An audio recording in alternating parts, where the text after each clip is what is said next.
He's inside! He just ran in there! I think he has a gun! Please do something!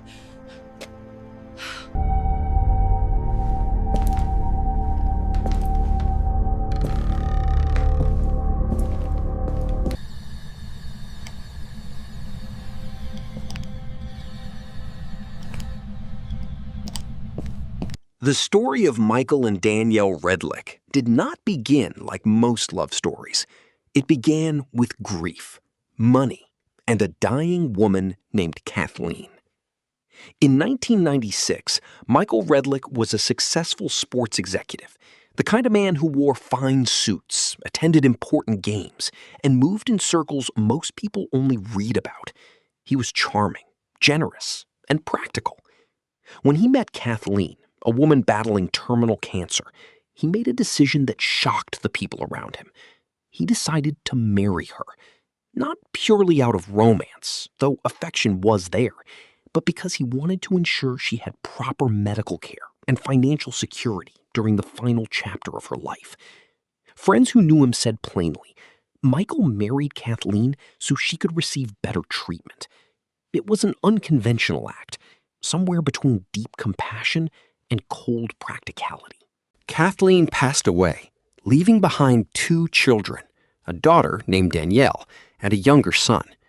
Michael, now a widower, took on a caretaking role for both of them. He provided financially, emotionally, and practically. Danielle was a young woman, still finding her footing in the world, and Michael was 20 years her senior, experienced, stable, and exciting in the way that powerful older men sometimes appeared younger people. Slowly, something shifted between them.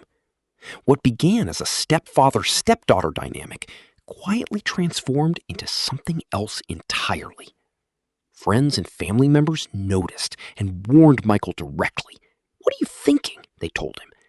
He didn't listen. By the early 2000s, Michael Redlick had married his own stepdaughter. The people around him were horrified. Some called it a love story gone wrong from the very first page. Others called it simply the biggest mistake Michael Redlick ever made in his life. Either way, the wedding happened, the vows were exchanged, and a family was built on a foundation that was already cracked before the first brick was laid. For a while, at least on the surface, the Redlick household in Winter Park, Florida, appeared functional. Michael and Danielle had children together, lived in a comfortable suburban home, and maintained the appearance of a normal family. But behind closed doors, and increasingly in front of them, the marriage was rotting from the inside out. Neighbors on their street became all too familiar with the sounds of conflict. Shouting matches spilled out onto the driveway. Arguments erupted in plain sight. And those neighbors, when later interviewed by police, made something very clear. It was primarily Danielle's voice doing the screaming. One neighbor recalled watching Danielle physically slap Michael across the face. Another said, without hesitation, that if he had ever feared for the life of a friend at the hands of their spouse, it was Michael at the hands of Danielle. He described Michael as consistently calm, laid back, and non-aggressive. Danielle, by contrast, was described as volatile. The marriage had additional fractures. Danielle accused Michael of infidelity, claiming she found emails suggesting he was romantically involved with another woman. People close to Michael firmly denied this, saying the woman in question was simply someone he had met at support meetings, a friend with whom he could discuss the difficulties of his marriage, nothing more. Meanwhile, investigators later discovered that it was Danielle who had been exchanging flirtatious messages with men on social media, some of which she deleted from her phone when tensions rose. Michael began keeping a written log, a journal of incidents, arguments, and troubling behaviors. He called police on Danielle at least once himself, telling dispatchers there was a woman in danger of harming herself or others. He told a close friend, on multiple occasions, something chilling and almost prophetic. Everything will be okay as long as I hide the steak knives. He did not hide the steak knives. The evening of January 11th, 2019, began at a children's football game. Michael coached youth football, and their son Sawyer had a game that night. Despite the tension simmering between them that week, both Michael and Danielle attended. Witnesses noted that the atmosphere between the couple was strained. Earlier that same evening, before Michael even entered the house, Danielle had thrown eggs at his car as he pulled into the driveway, a detail their young son later confirmed to police. Once inside the home, Michael poured himself a drink. According to Danielle's own account, he quickly became belligerent, intoxicated, and enraged.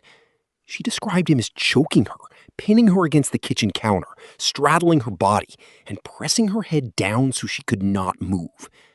She said she reached out with her free arm, pulled open a kitchen drawer, grabbed a knife, and stabbed him once in the shoulder, believing her life was in danger. Michael Redlick was stabbed once.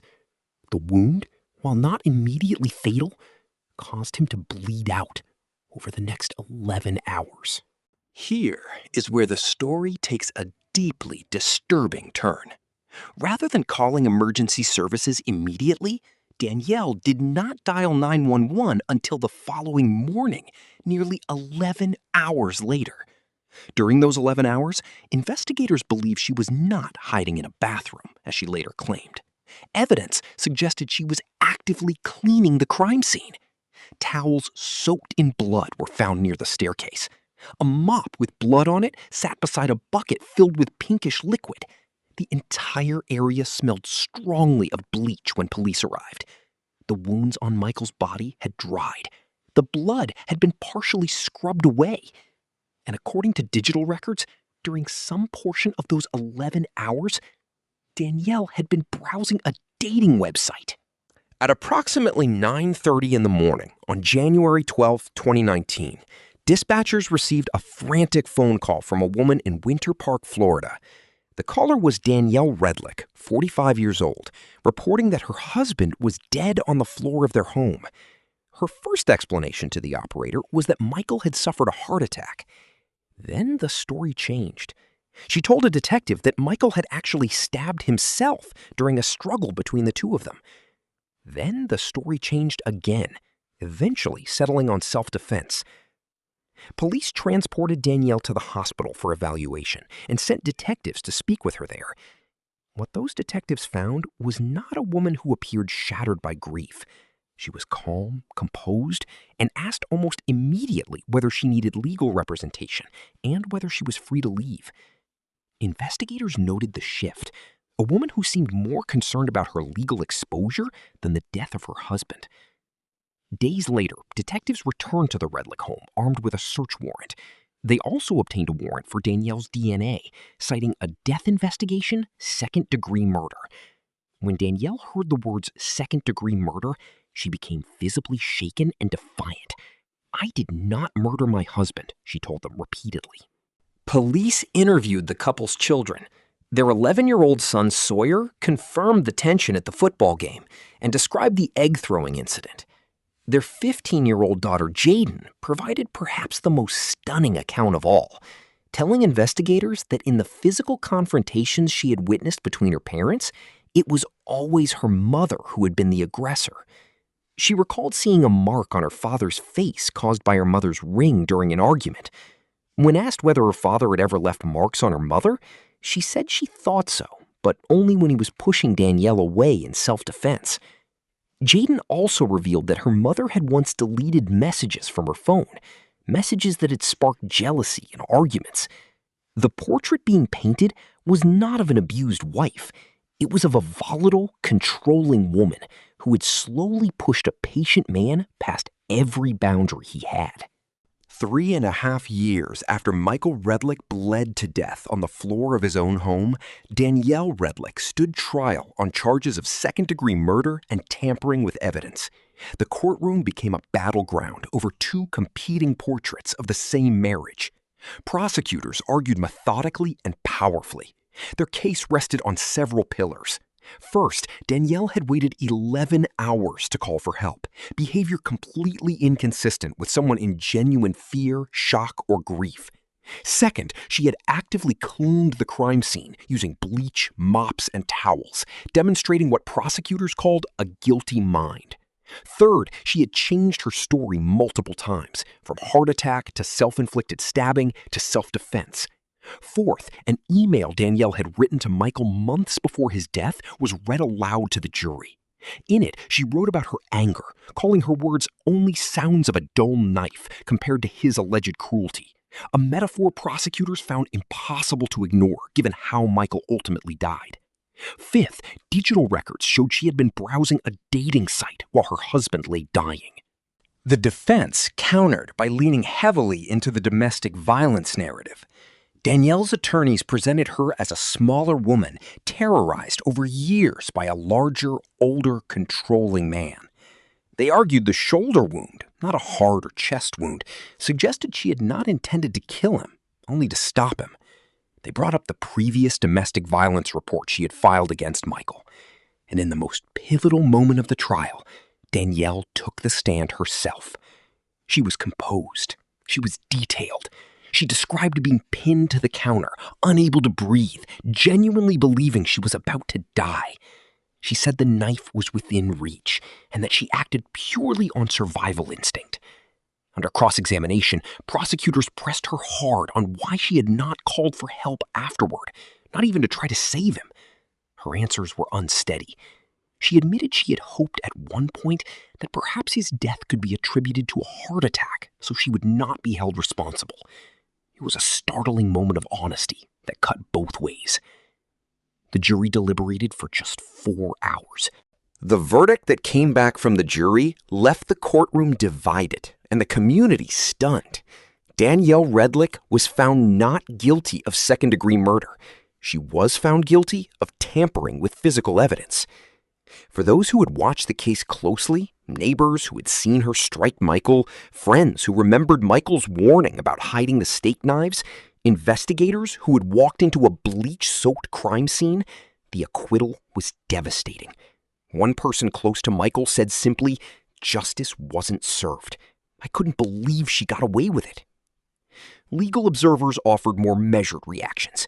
The burden of proof in a murder trial is extraordinarily high, and the jury apparently concluded that reasonable doubt existed regarding whether Danielle had acted in self-defense. The domestic violence history, the self-defense argument, and Danielle's testimony on the stand had been enough to prevent a unanimous conviction on the most serious charge. As one attorney noted, the jury's decision did not necessarily mean they believed she was innocent, only that the prosecution had not proven guilt beyond reasonable doubt. For tampering with evidence, Danielle received a sentence of nearly 1 year in jail, with credit for time already served.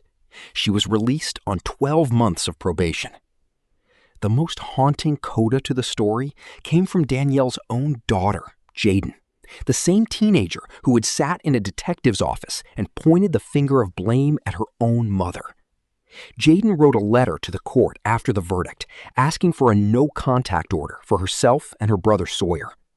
In that letter, she wrote that her mother wore an incredible mask that fooled everyone around her, but not Jaden.